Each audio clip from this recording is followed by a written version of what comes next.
I saw you. Thank you very much. They were pushing you all over the place. Thank you, Your Excellency. You just opened your campaign office in Gombe and there's such a massive crowd following you.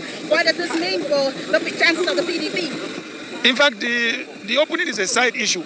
We are coming back again for the real opening of the campaign office. How do you feel seeing this crowd? Elated, very, very elated, very, very. I wish I can help everybody I have seen. Okay, so Your Excellency, are you surprised with the large number of turnout that welcomed you? When you came for the presidential consultation, it was even much, bigger. I am not. Gombe State has always been a very strong support base for me. So no, that was not surprised. All right, so you just inaugurated the PCC the other day, and you had such a large following, and here you're also having it. What is this exactly, especially in the PCC? Well, what it means is that PDP is a very popular party. It's the oldest party in Nigeria.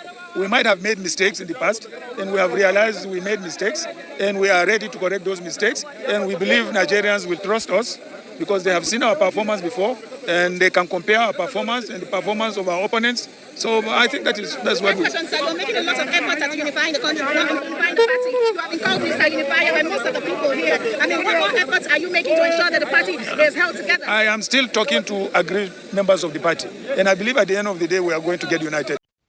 Well, politicians, they love this kind of a thing. And like I've always said, we have already made useful instruments. They always have them. Any government of the day, whether the person is even a devil, whether the person is even whatever, you will still see some people, they will tell you this is where they want to go. And majority of them shouting all over the place there, jumping, see them welcoming him from, as he was coming down from aircraft, whether it's a rented crowd or whatever, but there's no doubt they still have their organic followers who really want to just seeing them, this is just who I want to follow. Most of these politicians or politics are always liking them to football. You see a lot of people have their club.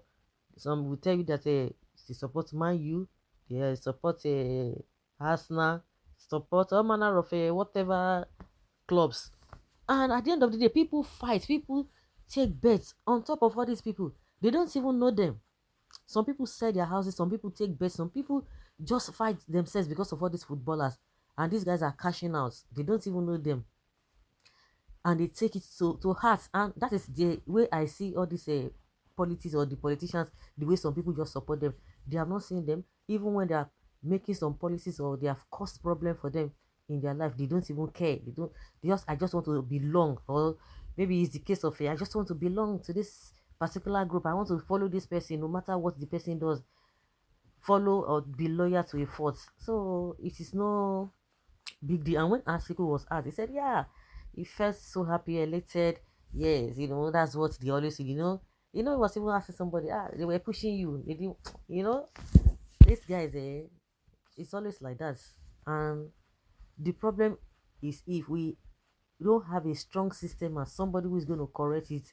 And again, even if you have somebody who is going to correct it, if the person leaves office and another person comes, because the foundation of this country is rotting.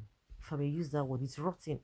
Because if you have a good person, another person will want to come to say, no, let us go back to status quo. And that is the problem a lot of Nigerians are having with all these so-called politicians. So they will feel so good, they will feel so fine. He said they have made mistakes. Of course, we've been hearing that for some days now, that they made a mistake, this and this and that. The same way Buhari cried, according to how Tinubu described the whole thing. He cried, oh, what kind of a country is this? I wish. And I'm sure because he tried 3 times, he failed. And the 4th time, okay, people just came out, okay, let's hear him out, let's hear what he's going to say. But everything is history now, the rest is history. Unfortunately, the way people perceived Atiku is different from, Buhari is different from the way he's not treating Nigerians. He does not even talk to people again. Somebody that was going from pillar to post, crying when he failed. But see him now, he's enjoying himself, he doesn't care. And some people believe that he just wanted that position, and that's it. And he has gotten his, I think he's a fulfilled man as far as that is concerned. A military head of state, and again, a democratically elected president. Oh, what else? His wife now is coming out to say, oh, I'm sorry, this and that. I'm sorry. We are sorry for that. Is it by sorry? It's not by sorry. Now there's something you guys must do. If really you are sorry, not they are giving her appointment from the same party. Tinubu has given her another appointment, but they say they are sorry, and people are suffering. People are dying in their numbers every day. Well, a lot of people are reacting to this statement made by Atiku and the crowd that welcomed him to Gombe. Well, this is not a crowd, people. This is a pre-rented element. Rented crowd. How do I know? Well, no one is allowed to get to the tarmac of the airport except it's been pre-arranged. Vote Atiku Abubakar for president. Vote Atiku Abubakar for president. Atiku and Tinubu should quit politics and spend their old age. Nobody's going to tell them what to do. It's what they want to do. It's what they want to do.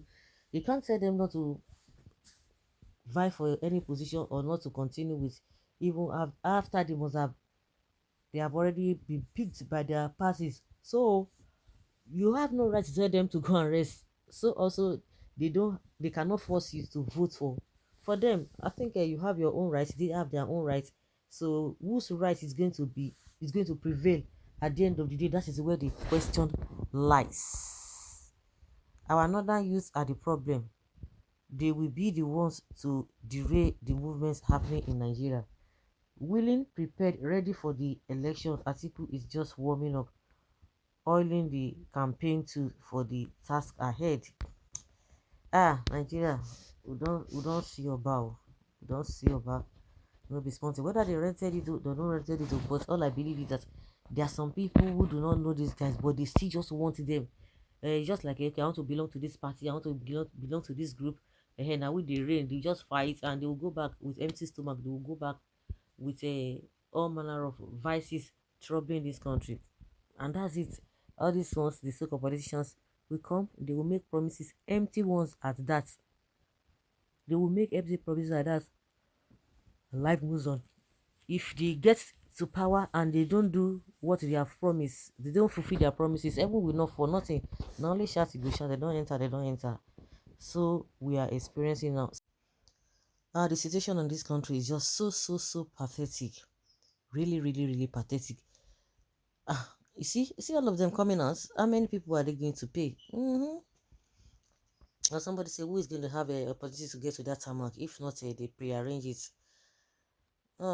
And they were well dressed. Some were well dressed, some were just casual. But unfortunately, it is what it is. It is what it is. Some people will be going right, some people will be going left. Leave your comment down and let's